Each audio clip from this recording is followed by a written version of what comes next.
What's going on, everybody? Welcome back to the channel. Thanks so much for joining me today for another interview. I'm very excited for this one. It's a player who actually played with my younger brother growing up. I used to train with their team quite a bit, and Haas is a wonderful human being. He and I have kept in touch over the years as we've both been playing professionally and all over the world, and I'm so excited for the knowledge that he has to share with all of you guys. He is an absolute wealth of knowledge. He's done a ton of learning and growing in the game, and it is just so cool to see where he's at now compared to 11 or 12 years ago when he and I first met. So make sure you subscribe to the channel if you haven't already. Like this video really quick before we hop into this interview. And without further ado, guys, let's hop into it.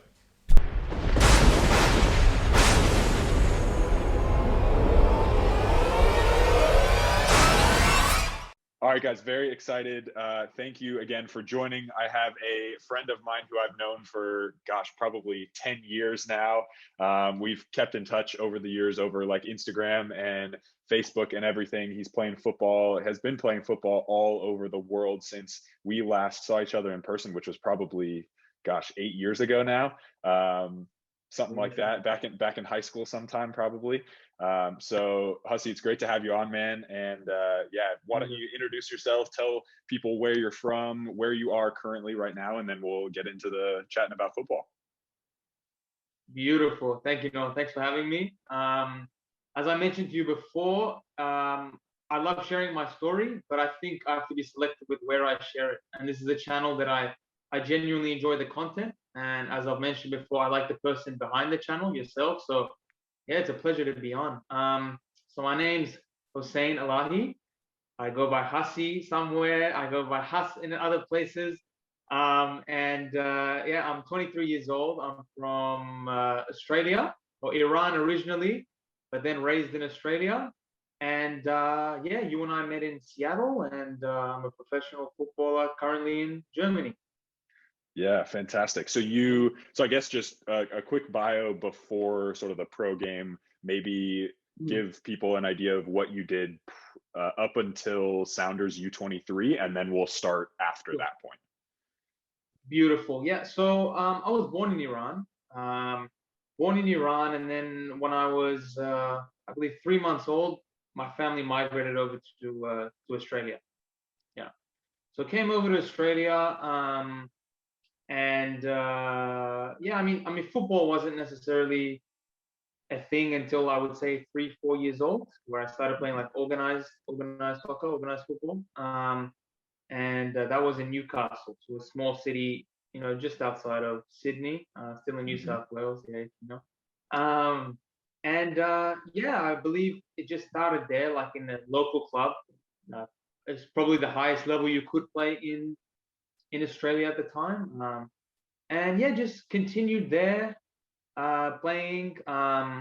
There was a period my family went over to Canada, so I was in Saskatoon. I don't know if you know, it's like right in central Canada. Yeah. No, I don't. Yeah, it's like I think it's like, this is not even a joke. I believe it snows like waist height snow 8 to 9 months a year. So Wow. yeah, yeah. So you don't step outside for several months a year. But then we were just there for like a year or so, and then moved back to Australia. Moved to Sydney, the second time in Australia. And then yeah, just played over there. Played in Hornsby RSL, which was like a club team. Again, it was like the highest level possible at that age. Hmm. And then until I was about, I would say, yeah, 15 or so, where went over to Seattle, and then yeah, I guess I'll stop there, and then move forward when you want to move forward. Yeah, absolutely. How'd you think? What do you think of Seattle? Did you like it here? Yeah, I mean, I think um, I had all these like determined opinions towards the United States and Seattle. Being like Iranian, you think like, oh, Americans hate you and all this stuff, and then you come over and you see. I mean, this is where I realized originally that a political system and a personal kind of thing has no relation. You know, Hmm. whatever's going on politically has nothing. It doesn't say anything about how you think towards me. If it's if it's like, if my father hates another father, doesn't mean I hate the kid. You know what I mean? Something like Exactly. that. But Sure. even more distant because it's a politician. Yeah. Yeah, I loved Seattle. I mean, the weather was a bit new, so much rain and so much darkness. But to be honest, when I look back, and we'll get into this later, but I think that kind of depressing Seattle weather put me in the mindset of like just like grinding, and it Mm. was dark and we'll get into that later. But I was just so yeah. At first, I was so shocked, and then I started to embrace the weather and embrace the climate and so forth. But good city and overall, absolutely. Absolutely. No, I think that's, I mean, we might as well dive into that because I think my Yeah, perception of you as a young player, like being, the older brother of a kid who, you yeah, have Josh, yeah, who obviously played with you a absolutely. bunch. You guys had a pretty fantastic team and you guys had a Yeah, lot of talent. Obviously, Handwall is yeah, now playing for Nashville and, exactly. you've got guys Yeah, who are like MLS caliber players. absolutely, Um, absolutely. and I distinctly remember being at training and you having this like competitive energy that not a lot of other Yeah, guys did. And whether or right. not you were the most talented guy in the field was not like you didn't care. It Mm, didn't matter. It right, was always right. this like you had this hunger about you. So maybe speak For a little sure. bit about like because I can resonate with that as well because I think like that's one of my things is I'm always like Yeah, hunkered down. I think you said it perfectly, right? Like the weather sort of forced you into this grind mode. 100%. Yeah, 100%. Um, yeah, I mean, look, I'll be honest. When I'm understanding now that I'm getting older and older and more experience abroad and things like that, where I'm starting to learn more and more about the game just with the time you spend. I mean, I assume it's the same Yeah. with yourself. And I don't think I was if you were to compare a talent today to me back then, it was totally different. But Mm. something I had was just an eye for goal. That I mean, still to this day, that's what I love about football. It's scoring goals, and that's what it was back then. I mean, you can ask your For sure. father or your brother or yourself. It was Yeah. just goals, goals, goals that way, goals, chip, left foot, right foot, through ball, 40-meter, shoot it. Just hungry to score goals, Mm. and then my father and my family. It was like that scoring that goal was that how do I was that just that like everything that past week led up to this moment. And that moment that ball hits the back of the net, I would look over to my father and we had this thing, he would give me the thumbs up. And if you ask your father, he would know about that because for me, that was like that moment, that was everything, you Yep. know? And and in combination with my father's approval for what I've done, and in combination with my that high you get off scoring goals, it just I mean, that became who I was. It wasn't necessarily the most talent. It wasn't the fastest or the strongest or the tallest. I think it was just this eye for goal, this instinct that I don't know where it came from, but just was. Yeah. Absolutely, absolutely. Did you ever think about going? So you were with the 23s at how old were you when you were with the 23s in the Sounders? So I did a trial with S2, Sounders Oh, okay. second team.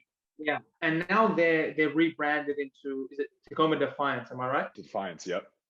Right. So I did a trial with them. And the second day of that trial, Dick McCormick, which was the head coach of the 18s Academy, Yep. he just approached me and said, "I'd like to have you for the academy. Like Okay. come in on." It was a Saturday. He said, "Come in on Monday." Um, and yeah, I literally, I finished the trial. I got his contact info, and I went on Monday and started up with them. Hmm. And during that process, I lined up a trial with the under 23s. I was 18 still. Yes, this was Okay. all when I was 18, Yep. 17, excuse me, 17. Hmm. Um, and yeah, midway through like my spell with the academy, I went over to the under 23s. I did a trial. Head coach at the time was Darren Sawatsky. Yeah, he's at Um, Richmond Kickers now. yeah, and he's Yeah. responsible. I mean, I would genuinely say him and Dick McCormick, and definitely a little more towards Darren himself. But they were very much responsible for that transition from the amateur to the pro. I For think, sure. yeah, I think Dick was responsible for my style of play, and then Okay. I think Darren was responsible also my style of play, but also that push I needed to, because I didn't know what to do to go pro, you know. Hmm. And yeah, I was just like an arrogant 17-year-old kid that thought if I just work hard, someone's gonna see me running on the street at 5 a.m. and they'll, Right. you know, like the Rocky movie, and they'll say, "Oh, this kid's running at 5 a.m. He must be something. Let's Yeah, take you to right. Real Madrid," you know. And yeah, and Seattle Sounders, though I wasn't, you know, if you go to I don't know what they're called, the hooligans of Seattle. Seattle, I'm not sure. They have a fan base name, but if Sure. you go up to them, they won't know me, of course. But I mean, on my end, Seattle was critical to everything. Yeah, Absolutely. Yeah. And yeah. at that point, you were kind of set on, college really isn't necessarily for me right now. I'm going to go straight into playing soccer full time. Yeah, so I'll rewind a bit. So during that Uh-huh. time where from from um from right prior to Seattle, I did a trial with Crossfire. Do you Mm, remember Crossfire? I did a that's what I trial at played with. Crossfire. Yeah. Yeah. Oh, really? Okay. Yeah. Yeah. So actually, funny. I was talking about someone seeing you randomly. So I was just training at a park, Loyal Heights Playfield. I think you know the pitch. Oh, yeah. I was just hitting the ball against the wall. I mean, just daily routine. And I believe his name was Bernie. He was the director of some sort. Yeah. Yep. He He's just still the saw owner. me. Yeah. Oh, okay. Yeah. He saw Yeah. me and said, "Hey, I see something. Come out for a trial." He Mm, said Monday at, I don't remember, like maybe 7:30 p.m. at so and so Redmond pitch or something. I could be wrong, something like that. Yeah. yep. I said, okay. I mean, I really didn't know what it was. Anyway, went over, had school in the daytime, had a session right after school with my school team. And then at night, my mother would drive me a long drive, 2 hour drive or so up there. So we drive over and I did a trial for a week, did a full trial for a week. And to be honest, I thought if I was wearing the same kit as those players, you would think I'm part of the squad. You know, I was going home every day very content with my performances. And it was another coach, by the way, and we won't name him yet. Maybe when I win a Champions League, I'll name it Yeah. on live TV, but we won't say the name right now. And the head coach, after I think it was 7 days or so, he just came up to me. He said, "I don't think you're good," and walked away. Hmm. Put my hand out, no handshake. Anyway, on my way home, my mom like was in the car just crying, man. I spent the whole night crying, just devastated, like just devastated. I know, I mean, this sounds like a movie, but the next morning, it's just something, no joke, a light just clicked in my head. Mm, And I said, I'm going to get to work. yeah. So for 2 years from that day, I got up at 5 a.m. every day. I trained 2 hours prior to school. I'd go to school, train 2 hours immediately after school, go to the gym, come home, then drive over to club training. Yeah. Yeah. And I just became like, I mean, if you talk to anyone that knows me during that period, I was just obsessed. I mean, Mm, it wasn't the smartest thing, and we'll get into that when we talk about the science of training and so forth, but it was crucial. Like that transition was crucial for me to just like I just had something to prove. I had something to prove to myself. I had something to prove. That guy doesn't even know me now, probably, but I had something to prove to him. I had something to prove to God. I had something to prove to everyone that I'm not good. Okay, you'll see.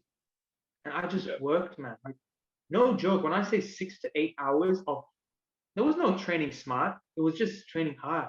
Six Right. to eight hours every day, no days off, on 5 hours of sleep, 6 hours of sleep, just just working and working. And I used to skip class. I had teachers that I talked to, and I'd say, I'd say the same way people have to come here to this class and prepare for their future, which is in any field, any respectable field, I have to go out there and train for my future. So I ask you to please bear with me. I will show up when I can. I am not skipping class to do drugs or drink alcohol or be with friends. You can come out there and check where I am. And some teachers refuse, and some teachers accepted. And the teachers that accepted, I'm still in touch with, and their families sometimes come to Europe, and I see them. And yeah, so I mean, they Wow. were critical, they were crucial. But even though no one saw what I saw, I'm not the biggest player yet, but I knew that I have to do this. I just have to prove it. Yeah, I don't know. I mean, it's that Michael Jordan or mentality, that. But even though maybe no one else cared about what I became, I cared about what I became.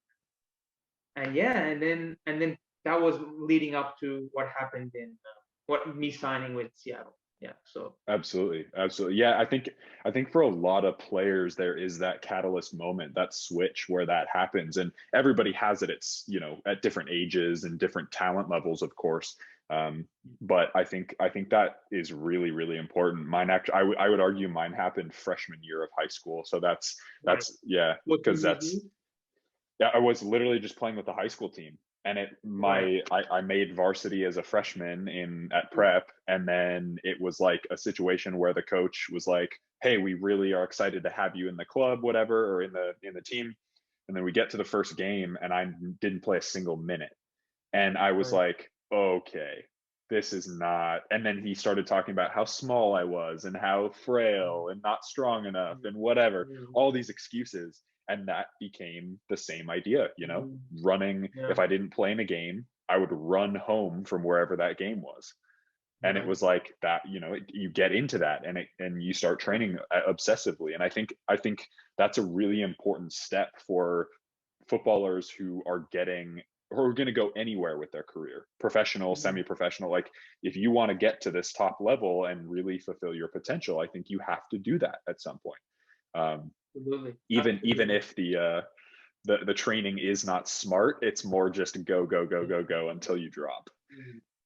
Yeah. Definitely. I mean, when I look back now, like, or if I was to, if my children were to choose football in the future, or anyone that I mentor or help now, I definitely don't recommend what I did. But I believe that everyone needs to have a self switch at some point. And if they never have that self switch, I don't think you can. And forget football, in any field in life, there needs to be a time where you just say, okay, I'm gonna dedicate my life to this. And Noah, I think with Australia, Canada, United States, um, or maybe we could say the current generation of football, I think you need to kind of find a way to put yourself ahead with hard work, with Yeah. hours of sacrifice. Because the reality is, whether it's United States or Canada or Australia or New Zealand, these nations, you're not getting that. You're not learning the fundamentals of football until maybe you're 14 or 15 or 16. I mean, you tell me, when did you understand tactics? How old were you? Probably 16. Me too. Yeah. So that's why I say that 2 years where I just like dedicated my life day and night every day was crucial, because without that I would have not only not had that tactical understanding, but I also wouldn't have developed technically or physically in that too. So that it was crucial, just as I assume for yourself that time was crucial, though it may not have been the smartest. Yeah.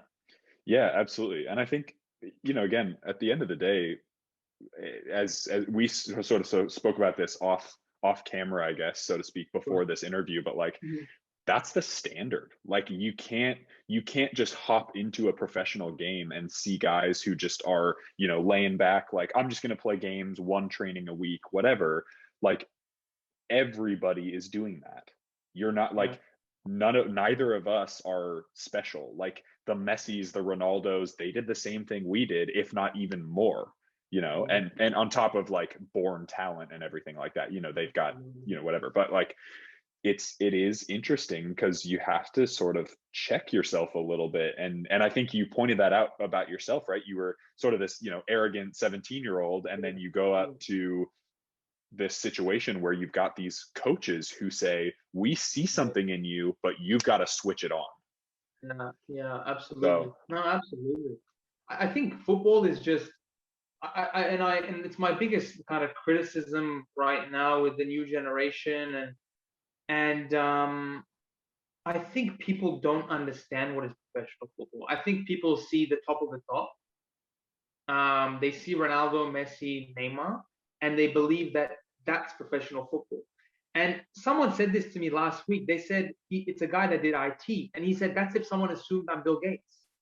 right, exactly. It's literally the same thing, because Noah, a player that maybe plays alongside Ronaldo in the same squad, they're still totally different financially.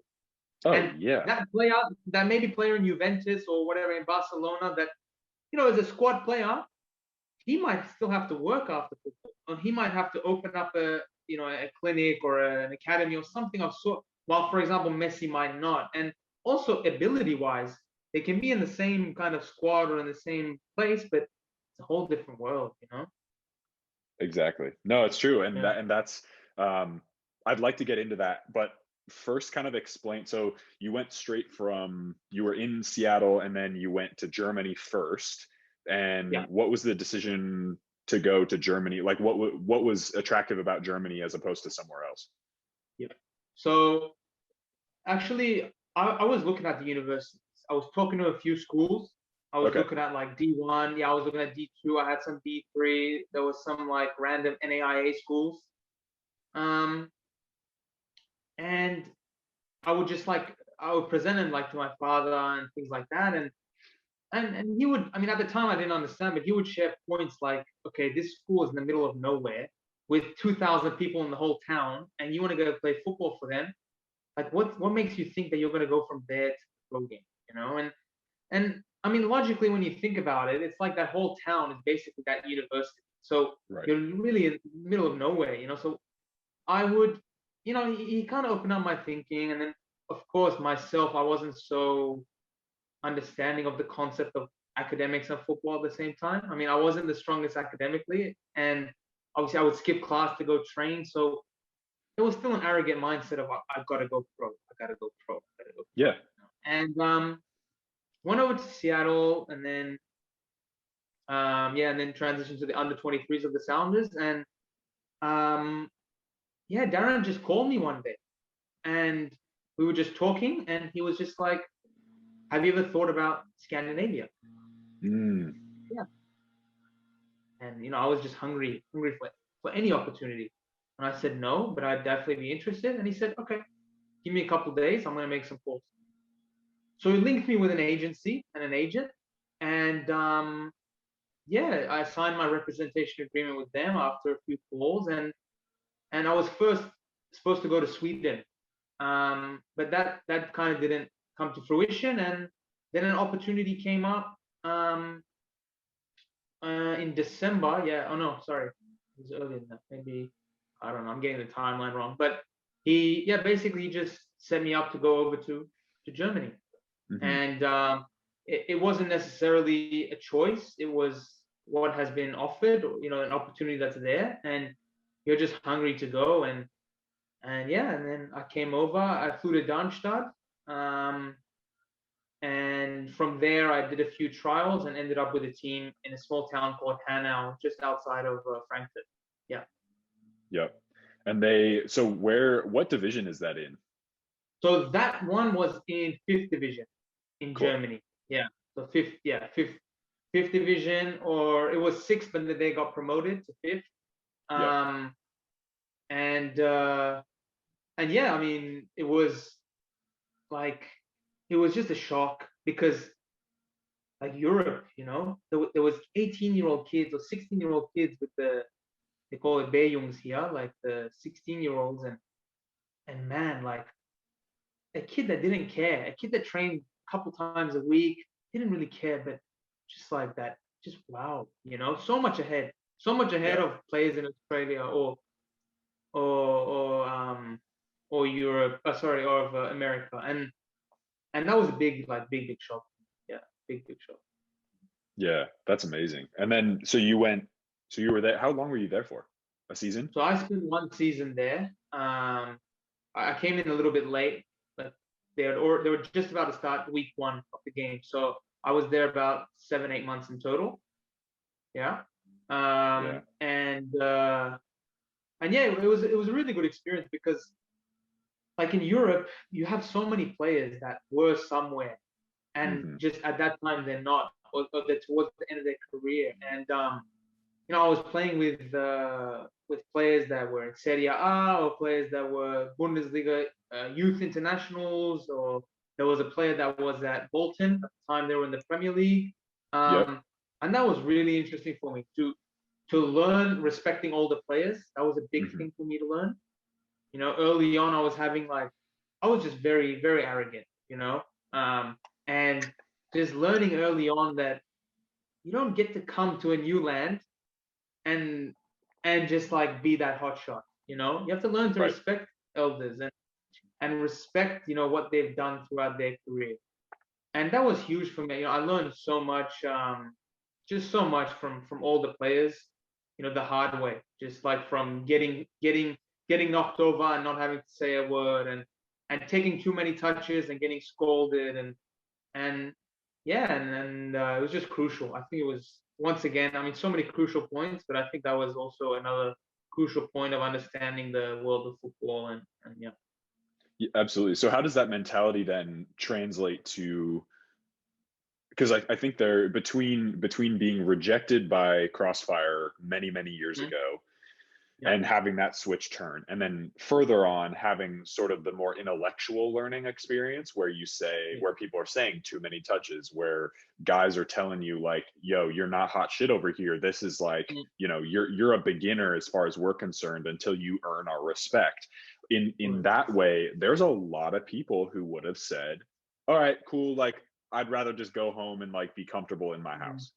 So what keeps you, what's your ability, and where do you find that switch happens? So you're not only, you're taking that feedback and you're saying, okay, these German cats who have played in international competitions, they played in Champions League, they played in whatever, and even though I'm sitting at this kind of arrogant space, you still have the humility to say, oh, maybe they're right, Yeah. maybe there's something there. Like where does that mentality kind of come, I guess not even come from, but walk me through like what that looks like for you. Sure. So this kind of realization dated back to my week one prior to the first game for the under 23s of Seattle. I trained very well all week, Mm, and Darren was very happy with me. And he announced the list Friday night, and I was sure he's gonna say my name, and he didn't say my name, mm, and I was just like it just like hurt me. So I went to him after, and like just trembling and nervous, and said, Darren, like I'm just wondering, what do I need to do to be in the squad? He just put his hand on my shoulder. He said, Hossein, you're 18, or you're 17, 18. Relax, like you're fine. And I mean, again, it wasn't maybe the perfect example of what changed my mindset to understand humility and things like that, but it made me understand like you just got to put your time in. There's so much more to learn. And when I went over to Europe, to answer your question more in detail, it was like, I'm in the sixth, fifth league. I gotta, and I'm here, so I'm not in a position to be claiming I know everything. mhm. I have so much to learn. And the thing that was special, I think, with me was, and we'll get into this later about what I think differentiates me, but it's just that I'm always willing to learn. I'm always willing to learn. I can talk to a 3-year-old and I'm willing to learn. I can talk to a 80-year-old former army veteran that again is a whole different field than me, but I'm willing to learn because he has experiences and he has done something that I have not. Yeah. So I'm able to take something away. And then transitioning to football, well, this club, we had a former like third Bundesliga coach. We had, yeah, I said former Premier League player, former German like third league, second league players. We had a guy at Serie A. So I just understood based on their CVs that I have to listen, you know. Yeah. But my first few days, I did talk back. I did, say, why'd you play me the ball like that? But I just learned like that. You don't, close your mouth, mate. That's what I said to myself. Close your mouth, mate, and just get to work. And yeah, I mean, thankfully, I have great relations with all those players now. But sometimes when I look back, I cringe at myself for speaking that way. Now when I look at who they were, I'm like, what were you doing? Yeah, But totally. again, you live and learn, and thankfully, I'm in touch with all of them and have good relations with all those guys. Absolutely, absolutely. So from Hanau, you went to Singapore First Division Yeah, and yeah, played there for a little while as well. yeah. So my initial kind of idea with the agency as well and myself was, all right, you go to Europe, you start in the lower league, and every year sorry, this wasn't the agent's idea, this is my idea. I'll go to Sure. Europe, whatever level I started, I can start at level 45, I will get up and up every year. But the first session I arrived, I realized there is so many players. What's to say I'm going to be the one that's going to, you know? Yeah. But knowing my arrogant mindset, I still thought I will go. I Yeah, will work out exactly. and work out. Yeah. But after a season, I realized like it's not so simple to just jump. There's so many players, so many good foreigners, so many local players, young players, And I said to myself, all right, I'll go towards Asia, play in the top league, and then transition directly back to the top league. Like it doesn't work that way, but I didn't know any better. That's Yeah. a good So idea. yeah, an opportunity came through a teammate of mine and his father, which was a coach at the organization Tampines Rovers. Yeah, and I was going to go back to Germany, but when this opportunity presented itself, I flew over to Singapore. It was the first division club that played Asian Champions League qualifiers, and then played Asian Cup. A lot of Singaporean internationals with over 50 caps for the country. Yeah, I think it's one of the most like historic clubs in the nation. So it was a very good experience. Yeah. Yeah. And were the facilities nice over there? Yeah, facilities were good. I wouldn't compare Singaporean facilities to like top European facilities, Sure. but they were good. It was all out professional. So you live a very good lifestyle. I'll say that. In Asia, you live a very good lifestyle. I lived in a very nice complex with 4 pools, a sauna, a private gym, hot tubs. You have your own barbecue area. Like you have security, like gorgeous, very good lifestyle. So in that sense, Singapore being a very like how can I say luxurious country and Yeah. that kind of transitions the lifestyle you're gonna live. But yeah, it was good. Yeah, it was good. So you went straight from there to India, Singapore to Yeah, India. so Yeah. exactly. Yeah, so I was there from December of 20. Sorry, I'm trying to get the times. December of 2016, all the way to September of August of 2017. Yeah. Okay. So yeah, so I was planning to fly back to Australia after that eight month or so period, and suddenly an opportunity came up in India. Yeah, so canceled the flight to Sydney, and yeah, with the agent and a friend of mine that was kind of the intermediary. Thanks to him, we were able to coordinate everything to go to India, and they told me you need to get the visa. So it's either you fly to Australia to get the visa, or you go to Myanmar and you get the visa. Okay. So they said it'll take 48 hours in Myanmar to get the visa. Okay. So I went to Myanmar. It took 5 weeks to get the visa. Wow. And see, this is what I say where people don't understand football. You Yeah, know, right. The politics of it, eh? people, people want to be where you are. You know, not me. I mean, no one wants to be where I am, but I'll talk about you. Everyone wants to be where you are, but they're not willing to do what you do.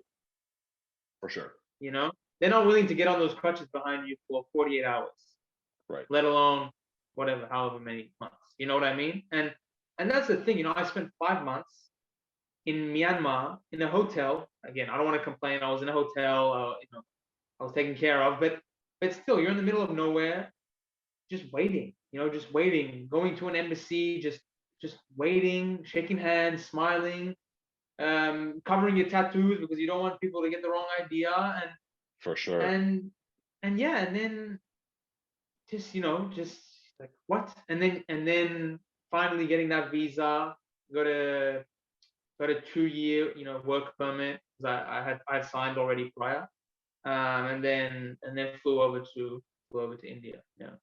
How was India? How's the experience in India?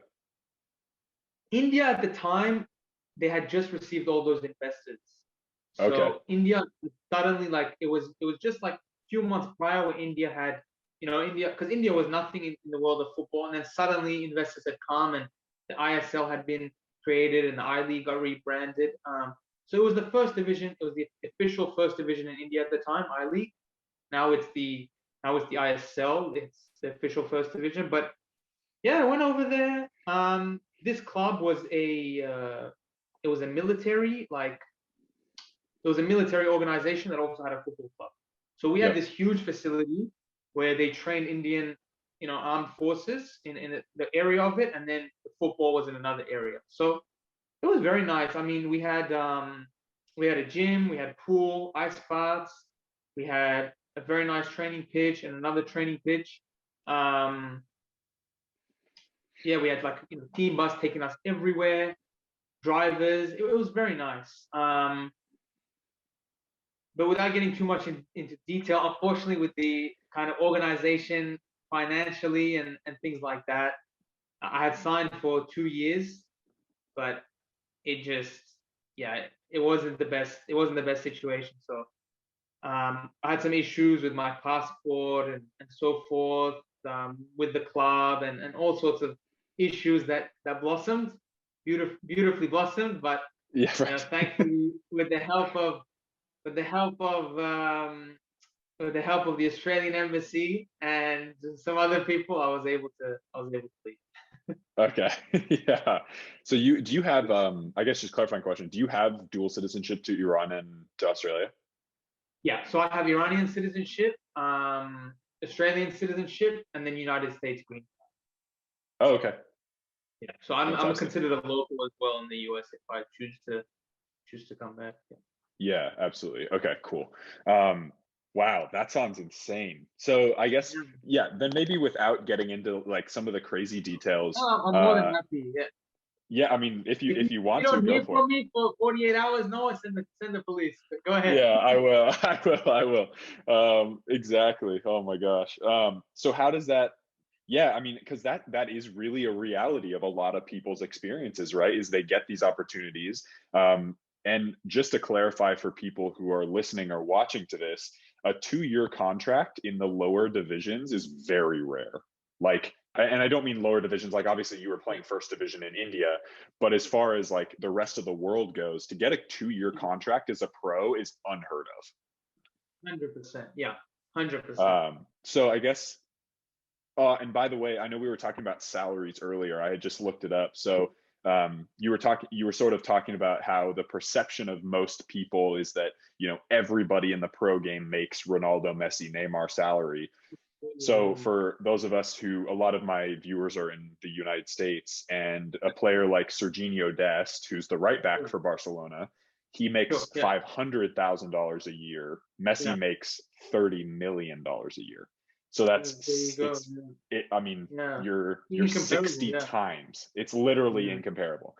Yeah. So and they're on the same team. They play the same amount of minutes, but it's a literal night and day. And okay, everybody can live on 500 grand a year. Like, I'm sure he's not Absolutely. complaining, Yeah. but that's just to Yeah. say, like, it's a totally different caliber of wealth. 100%. Yeah, 100%. I So think, yeah, I guess go ahead. Yeah. no, please. Now, I was just going to say, I think that football, I mean, financially speaking, there's certain leagues like, the top five leagues and then the top divisions of the top five leagues, England, Spain, Italy, France, Germany. It's very interesting financially. Very, very interesting financially. But I've mentioned this to you before, I know players that are in second leagues, second divisions of the top five leagues, and they're on 2K, 2.5K, which is to someone, in another field, it's laughable because, Right.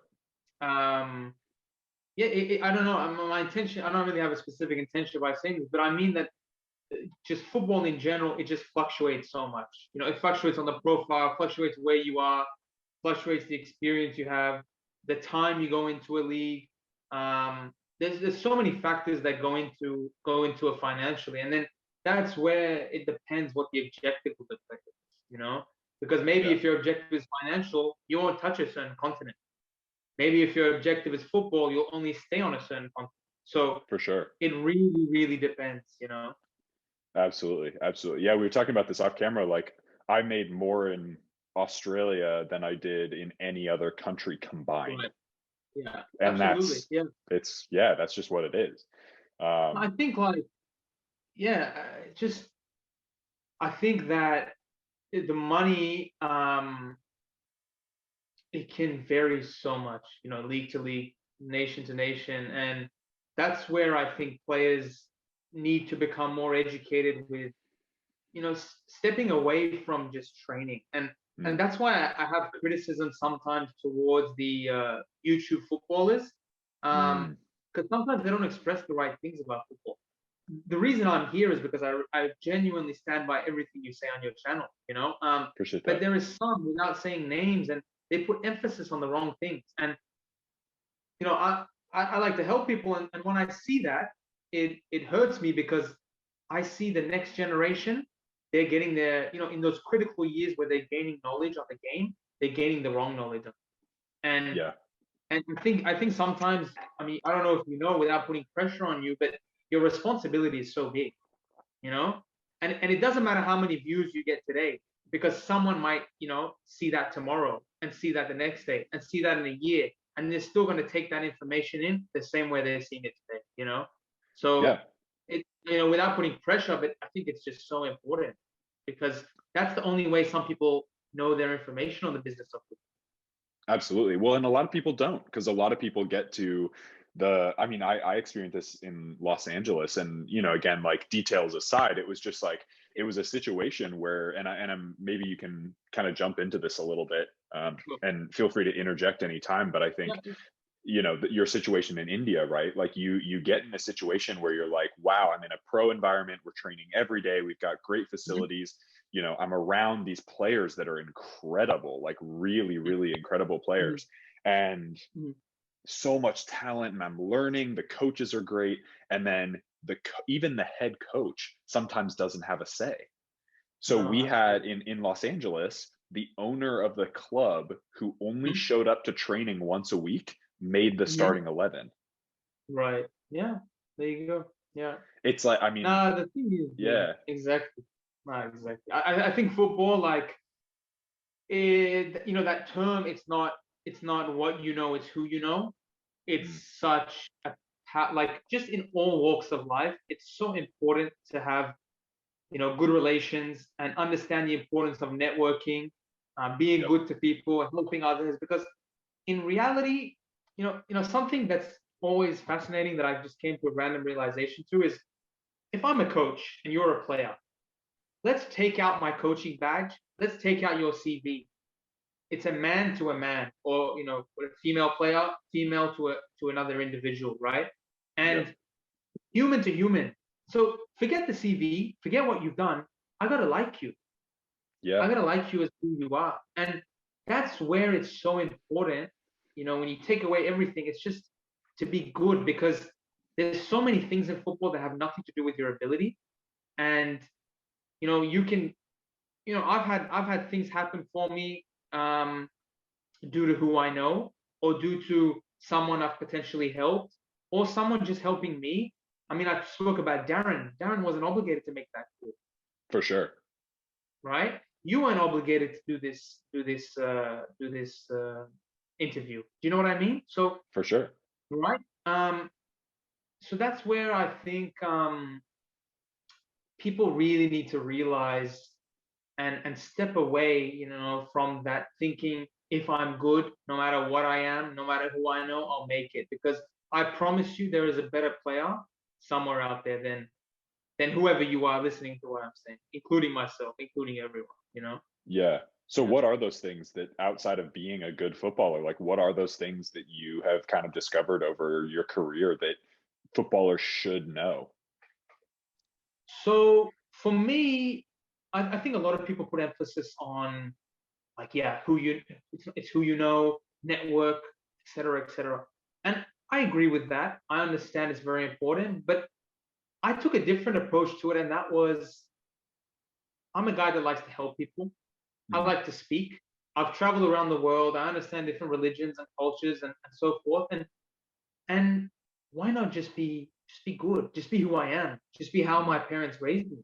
And you know, just by being good, just by helping others, people will, people will help me. I'm a believer in God, so even if that individual won't help me back, I believe in God, and I believe that the universe will make it happen for me in another way. So that's the approach I took in you know treating everyone the same. They say treat the what is it? Treat the CEO and the janitor the same. Not that one is better than the other, but just treat everyone the same. And that's what I just try to do. I don't try to look at what position someone has today or where they are today, or I just say that's an individual, that's a human like myself, and treat them well.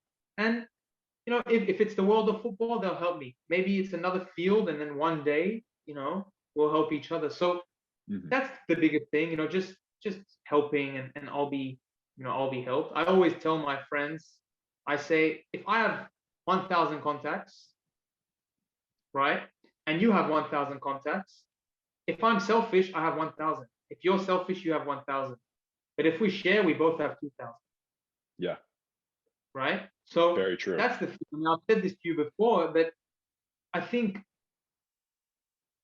just helping and shows the character you have.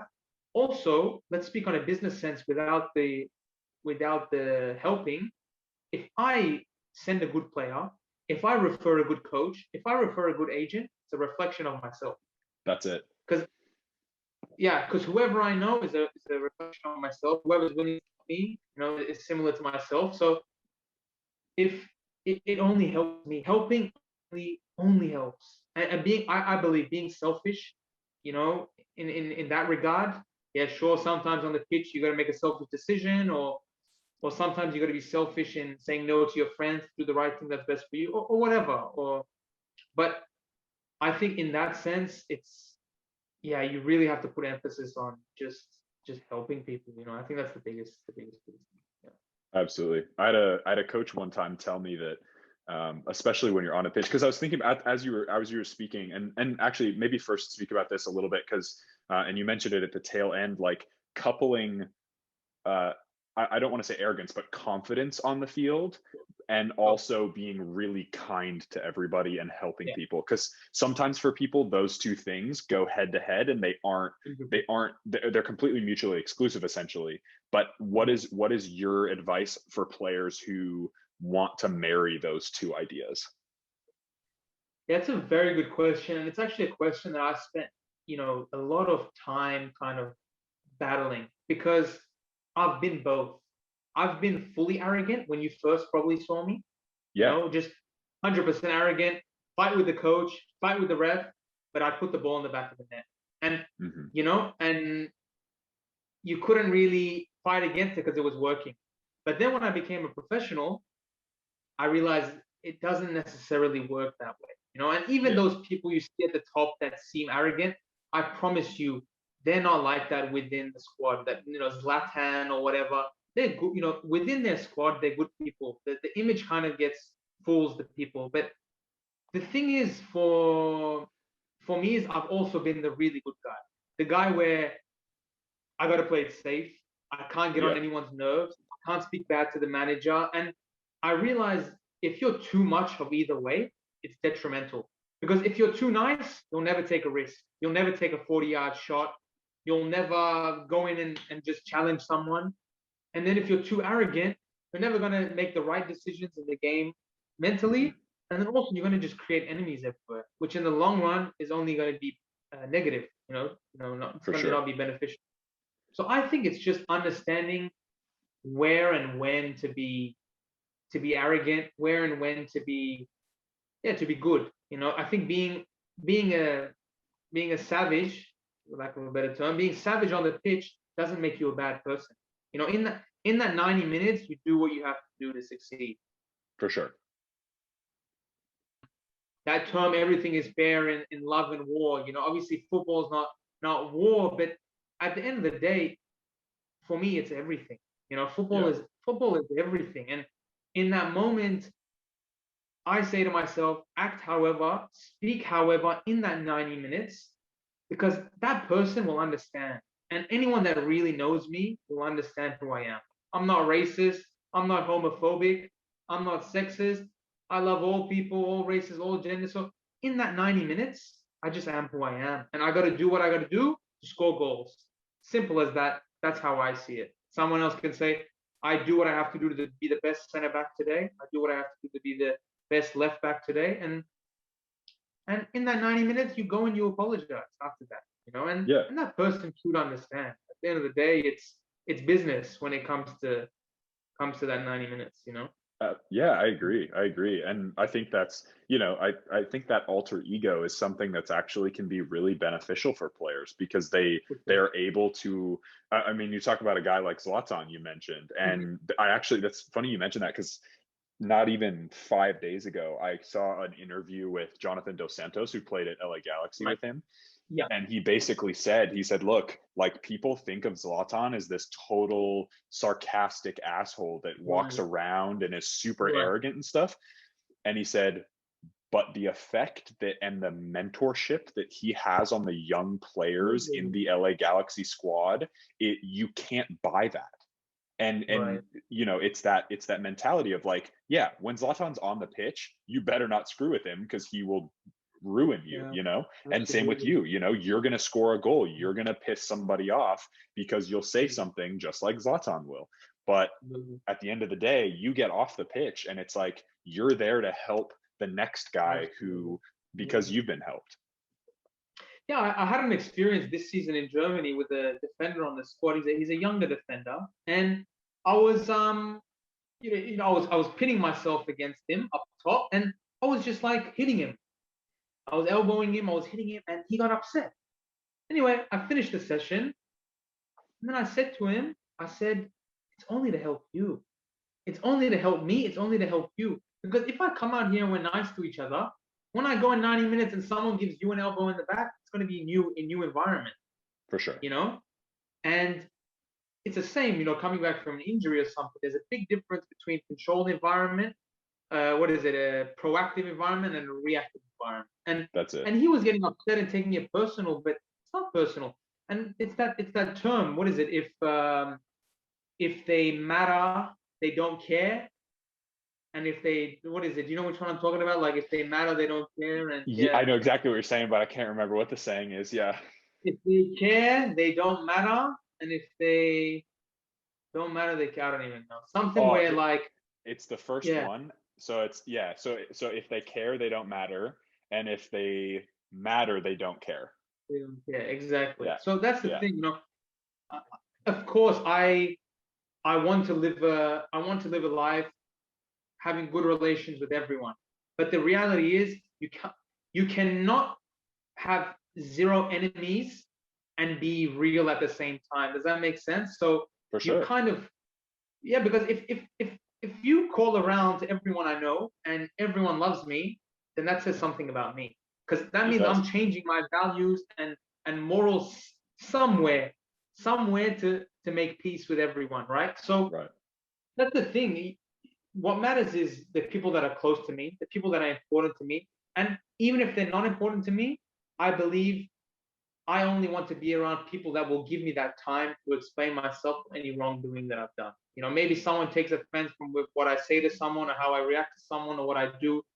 Maybe you know, something like that. But at the end of the day, you know, it's family's most important, friends are most important, football's most important, and you know, someone that maybe doesn't like what I do, they, you know, I assume and I hope they have the respect to come and give me the time to explain myself. And if they don't Well, like it after that, then so be it. Yeah. oh, that's it. You know, I cannot tell you the amount of times that, you know, I've had people laugh at me when I started the YouTube channel, even as an example, or started playing soccer in high school like a maniac. Yeah. And you start playing and you start doing that. And now, you know, people talk to me and say, hey, like, wow, you have all these followers now, or you're, you know, you got such a big audience or whatever. And it's like, sorry, dude, if you weren't going to believe in me when we first started this journey, don't pretend to come back years later when, you know, you're playing in Germany right now. I'm here and recovering from surgery, but I was in Australia playing at a high level. You know, like, don't come back now and pretend that we're friends, you know? Absolutely. Yeah. What is Yeah. it? Hindsight is always 2020. You know, it's always funny when, you know, everyone wants to latch on to people when they've reached the end of the road. You know, but Yeah. they don't want to take the ride with you. And if anything, Noah, that ride in any walk of life is more important than that final stage. Do you know what I mean? 100%. You know, we're sitting here talking, and I think what makes this call maybe different to other interviews you've had or have been expressed is the road. You know what I mean? It's the road to the places. It's the tough situations. It's the defeats. It's the learning process. I think that's what's kind of that's what's change makes things interesting. You know what I mean? It's not Yeah. necessarily where you reach, because obviously when you're there, everyone's gonna come.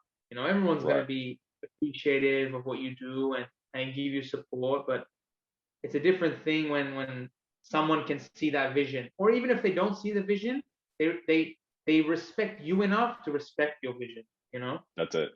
That's it. Yeah. Um, so you went, so obviously some stuff happened in India and you had to, some stuff with the backing or the team or whatever happened there. It And started raining. The rain wouldn't stop. But yeah, yeah, right. Yeah, right. Okay. It was the weather's fault. Yeah. yeah, But that's the reality, right? Like there are yeah, situations that, you know, you think you're going into a 2-year contract that's absolutely beautiful and you've got your setup going, and then something happens and you have to adapt. So no, so then you went back to Australia, and started building back up again. Talk about that, like being back in your sort of your home country, so to speak, um, or one of them, I guess. And yeah, how is that like for you being back in Australia and like starting back in that NPL level?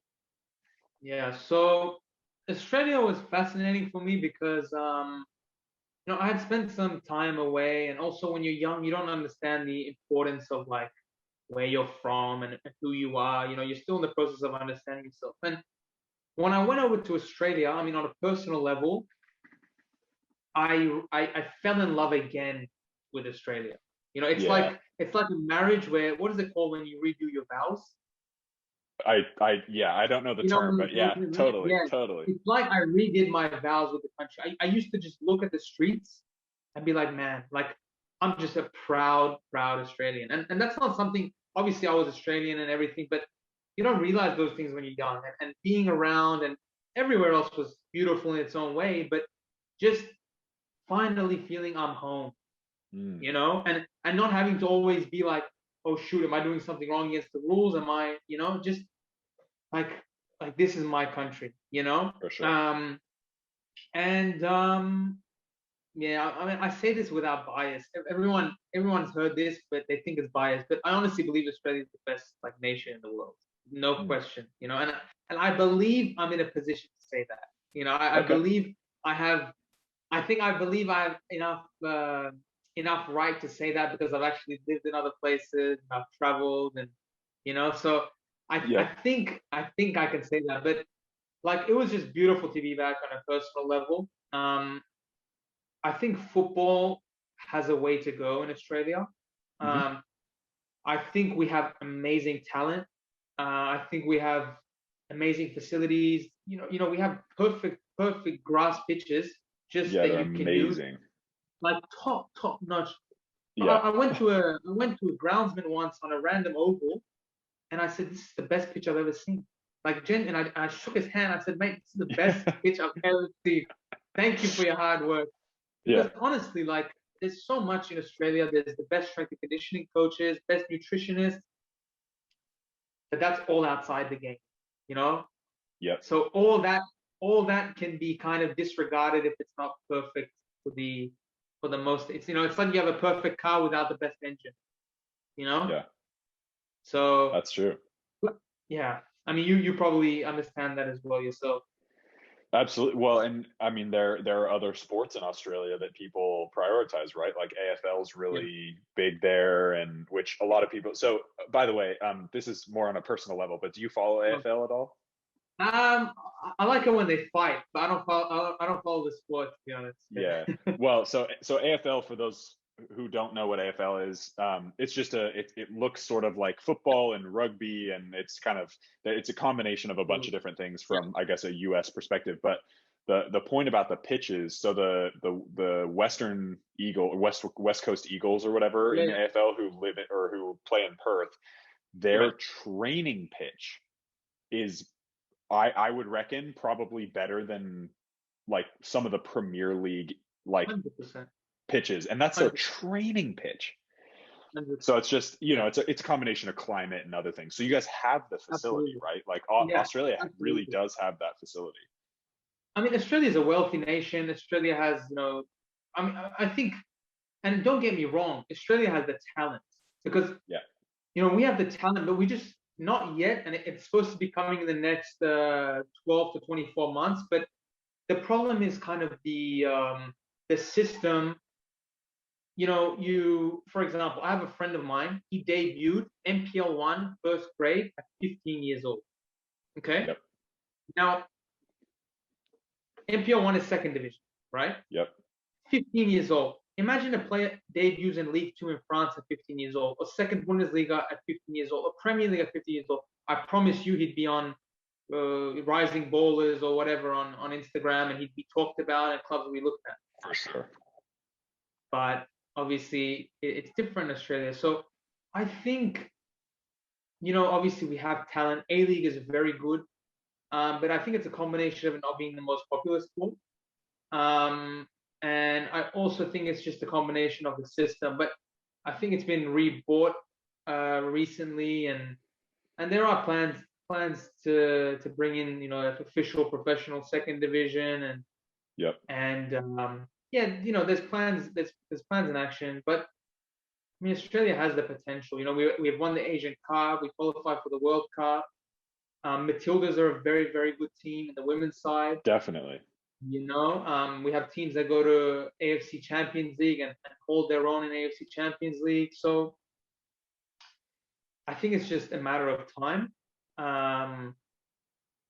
But yeah, it was a great experience. I met a lot of people that are crucial to this day. I think the biggest thing for me in Australia was learning about everything outside of the game in regards to nutrition, strength and conditioning, understanding the science behind fitness levels, distance I cover, taking a look at all those little details. Yeah. Absolutely. So that was, I mean, pretty important part of your career then. I mean, how long were you back in? Because I know you played for two different teams, but how long total was that? Okay. 1 year. Yeah. 1 year. So gotcha. I was there a year, and then just kind of there was an agent there that I had been in touch with for years, and every season I'd say, okay, I'm coming back next year, and then I'd get an opportunity, and then it like delayed 3 or 4 years to finally meet this individual, and finally went back, had a meeting with him like after a few days, took a look at a few clubs, and then ended up signing in the Premier League in Wollongong, which is south of Sydney, New South Wales. And then mid-season went to another team in the same league. Yeah. Okay. Yeah. And it was you reckon the competition was pretty good there? Yeah, the competition's good. the thing with NPL is I believe there's a specific style of football that's played 85% of the time. I mean, maybe 90% of the time. Yeah. I used to go in there, I would visualize for weeks. All right, I'm going to go in there, I'm going to move like this, check like this, play it off, turn, make a run through, and then you'd go into the game and there was no, I'd get a ball to my kneecap or something like that. So, right. and I didn't visualize laying the ball up with my kneecap. So, but there's good players, there's very good coaches, there's good pitches, there's good stadiums, there is good stuff, but I think NPL, it's just so important to win, and you'll do anything to win. It's like, I don't know, it's like life and death. You'll do anything to survive. You'll grab the lamp, you'll grab whatever, just to survive. And NPL, I think a lot of the time they lose, they get lost in, we just need to win. So yeah, I think it's hard for some players to show themselves in NPL, but you could take so many players from NPL into Europe and they'd hold their own. Yeah, they'd I agree. you have really good players. Yeah, Definitely. Well, and it's interesting too, because I think that playing style question right. in different countries is a very interesting one too, because I mean, I'm sure you've experienced this as well, like, the difference between Australia and then when I was in Spain is like wildly different. And then when I'm in the United States and you've got a bunch of more Hispanic players, especially in LA, and so that's a totally different play style. And like being able to adapt, especially, you've got like as we spoke about before, contracts don't last more than usually one season. And so you really have to be able to shift the way that not necessarily your playing style, but like the way that your playing style fits into certain systems is really important. Absolutely. No, you're absolutely right. 100%. Yeah. And I think that's a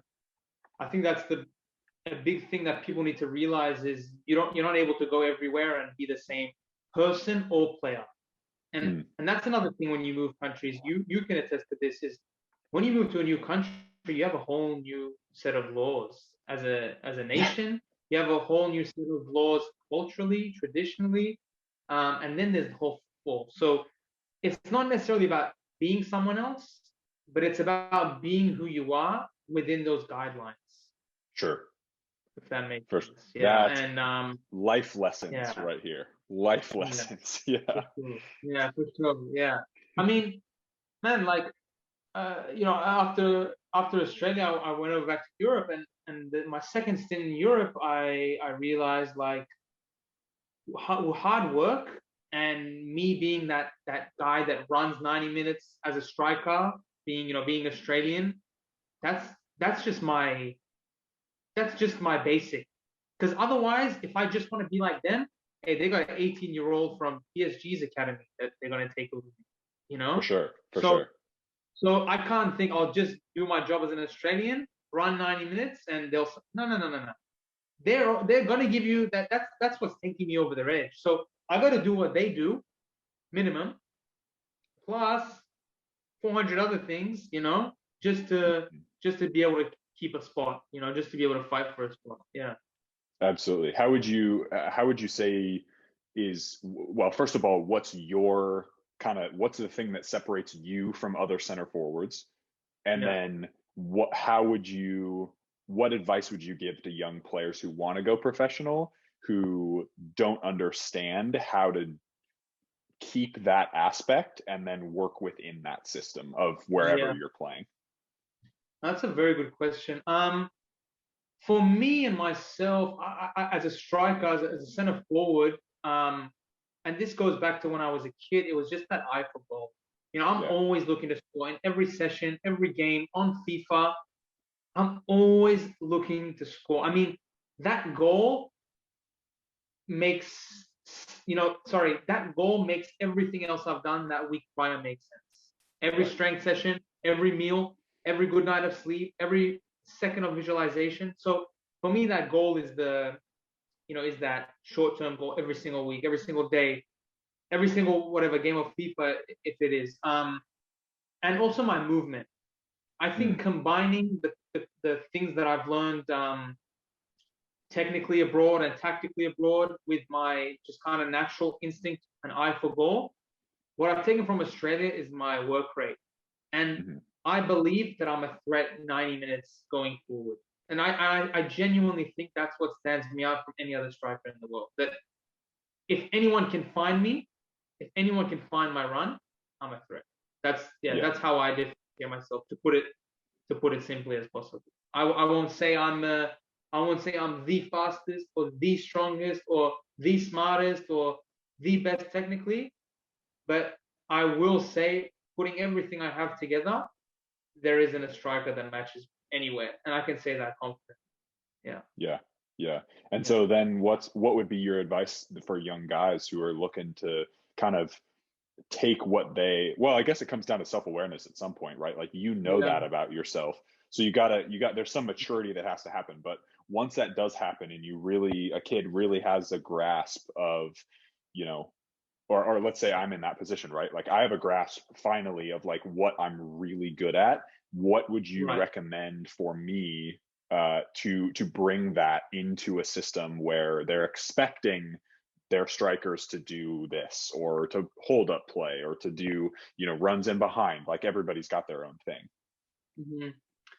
I think, as you said, it's self-awareness. I think, I definitely have certain situations or styles of play that I'm not strong in, whether it's because of physical reasons or whether it's because of just where I'm more comfortable, and I think it's about learning what you do bring.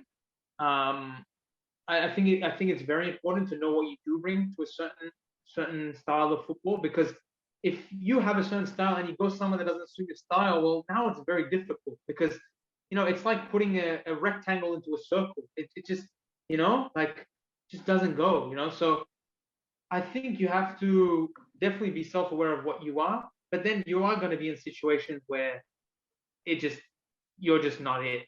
You're Yeah, not that, and that's where you have to find what you do have and what you can bring. You know, for sure.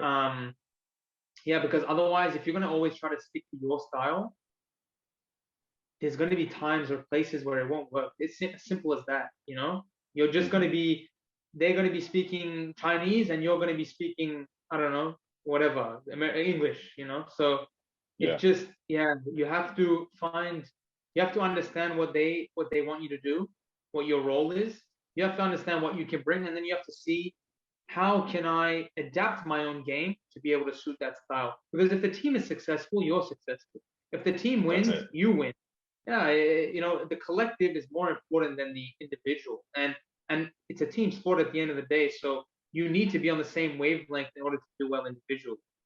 Yeah. Yeah, I think, and that's one of the best pieces of advice I ever got of a from a coach was, Right. you succeed if your entire ethos while you're on the pitch is to make your teammates look better. Absolutely. Yeah. Yeah. So it's just, Absolutely. you make that pass just a little bit more extra perfect, they're going to succeed, then you succeed, then the whole team succeeds, and that's it. Um, so you were in France then for a little bit, and then now in Germany. Yeah. Yeah. So I was in France for 2 years in total. Hmm. Yeah, I was in 2 years in France. That was a very good experience. That's where I started to rub shoulders with the top of the top, like Okay. the height of football. Yeah. So I was working with a guy, Kelly Yuga, which was in the Premier League and with Charlton Athletic. Hmm. Played League One in France, represented his national team. Like the height of football. The Premier League is the height of football, and he was in the Premier League. So just like then the top strength and conditioning coaches, the top nutritionists, top players playing in League One, League Two, or former players, and that's where I understood like the height of football, Mm. and that's where I saw the difference between why that guy from Australia or America cannot play there. I really Right. understood that. Yeah, I understood that during that. I mean, it was a very slow process, but during 2 years, I did understand that. Yeah. Yeah. Definitely. Would you want to go back to France at some point to play? Yeah, I love France. I mean, in regards to football, I love it. I learned the language, so I speak Hmm. French fluently now. So I feel very comfortable there now. I have a lot of good friends, good individuals in and out of football.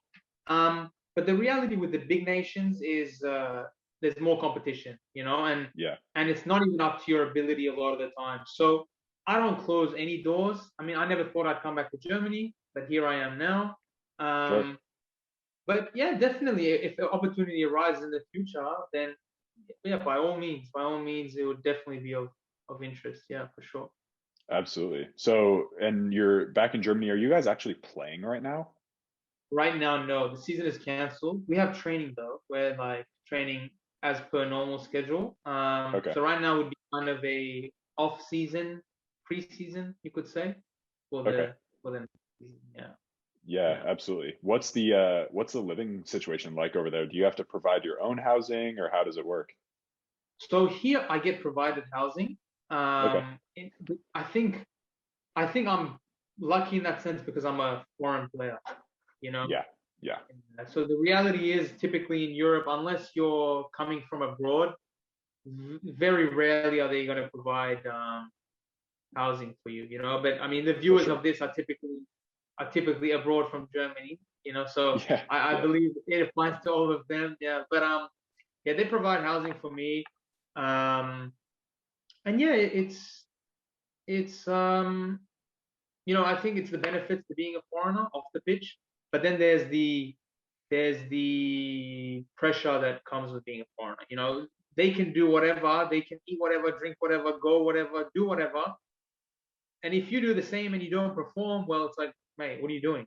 You know, you're you're in our country, you're in our league, So, but I love all that. I enjoy all that. I like the pressure. I want to be held to the highest standards possible, and I'm okay with failing with the highest standards possible.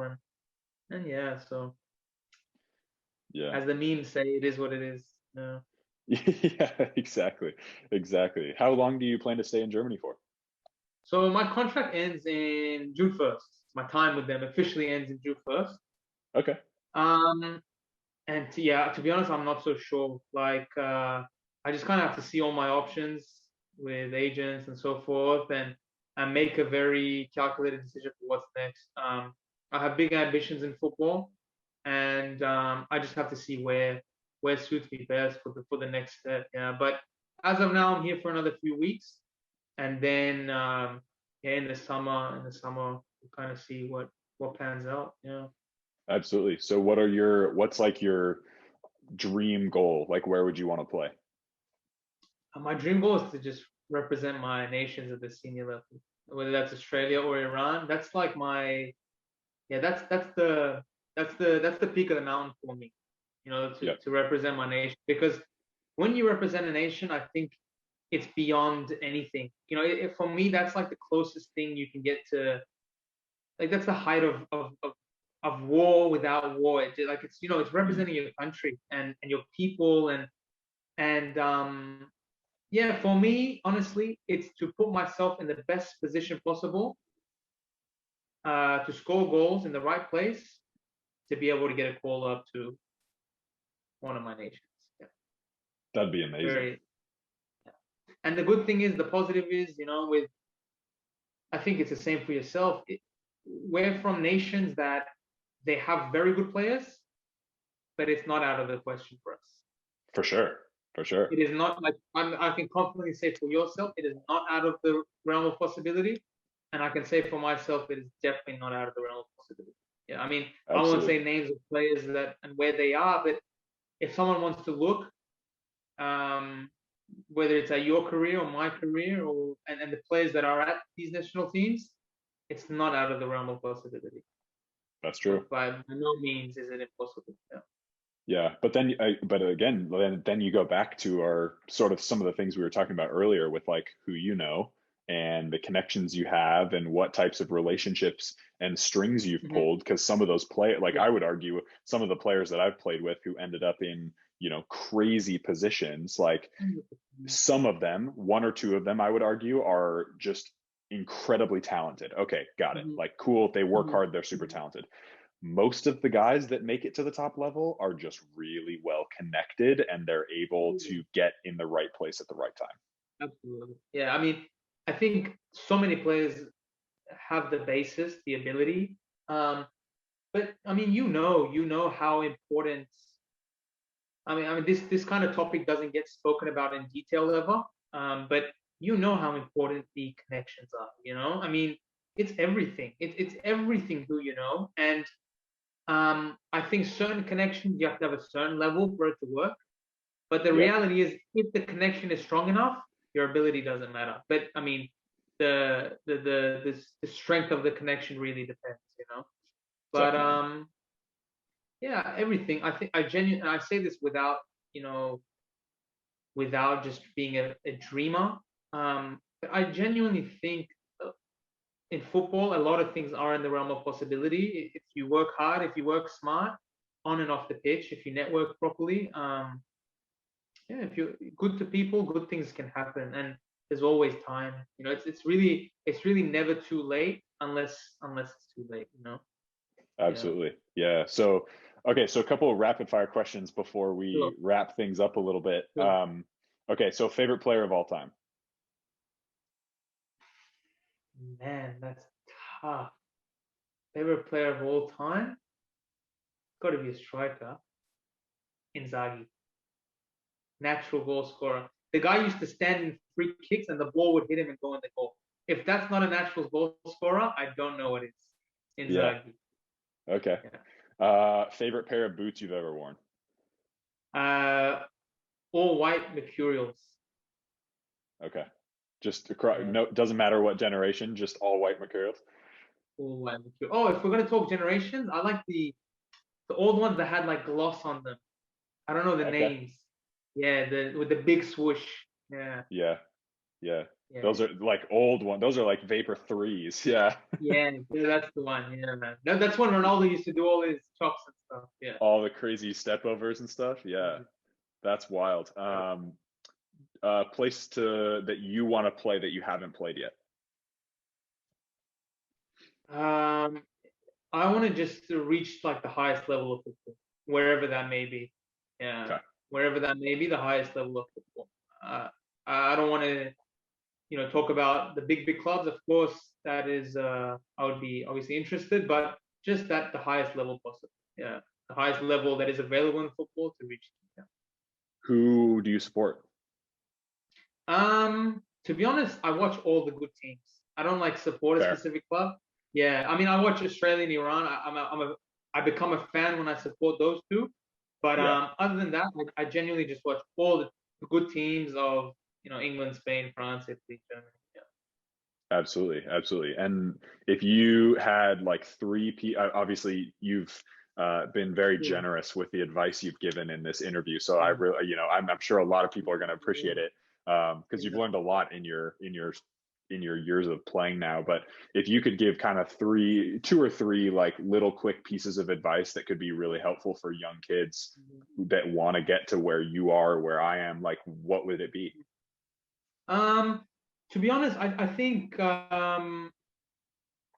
think we should slowly start to transition away from work hard. I think that term is a little bit misleading because you have to train efficiently. I think training smart is better to kind of teach the next generation. Because a lot of people just train hard, but it's not position specific. A lot of people train hard, but you know they're going on the streets and running 20 kilometers a day. You know, Mhm. and yes, you're putting time in and you have that feeling of accomplishment. But when you're talking about Europe, that does not do anything for you here. You know, Right. yeah, I mean, I don't know, you think any 16-year-old, 14-year-old from Europe is running 20 kilometers a day? I can promise you, no. You know, I don't think any player from PSG's academy is doing that every day. So I would say train smart, train Mhm. efficient.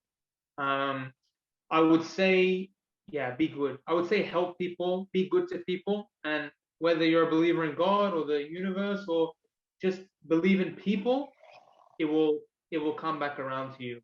Um, and then last one, I would say enjoy the game. I think we're in a time where football is being seen as such a job, and you have Mm. 10-year-old kids that are treating football like a job. Football is pleasure. Football is beautiful. Football brings black and white and every race together, every religion together, and everywhere in the world they go on pause to watch one game, you know, football is beautiful, and don't forget why you started playing football, and continue that, because if it's about money or fame or glory or whatever, I promise you there's easier ways to achieve that. For sure. For sure. You play for the love. If you love what you do, if you help people, and if you work hard or smart, things will happen. And if it doesn't, find me, and you can say I'm responsible for it not happening. Simple as Yeah. Yeah, that's it. Awesome, man. Well, it's been an absolute pleasure having you on, and I'm sure so many people are going to get value from this. And for where can people find you if people want to follow the journey? Yeah, so I'm on everywhere. It's Hossein Ellahi, HOSSEIN Instagram, Twitter, Facebook. Perfect. Yeah, all throughout this whole thing, for when I go back and post edit, I'll put your tag on the Instagram of everything so people can find you and kind of keep in touch. But yeah, man, it's been an absolute pleasure. And thank you again for being on. Thank you very much for having me. I genuinely appreciate the opportunity. And Noah, I genuinely wish you all the best with your career, not only in football, but also in YouTube. I think you give out good content, and I look forward to seeing what happens football-wise and with your YouTube channel. Thank you very much. Absolutely, man. Thank you. All right, fam, that is it for the video. Thanks again so much for joining me. If you made it all the way to the outro, make sure you subscribe to the channel if you haven't already. And make sure you go and follow Hoss on his journey. He's just a wonderful human being and obviously has such a great outlook on life and the way that we should operate as footballers in the professional world. So very excited for it and really stoked to bring you this knowledge because he's got a lot to offer. So at the end of the day, it's all good things. Always remember to be nice to people. And guys, as always, be awesome, take care, and I'll see you guys in the next video.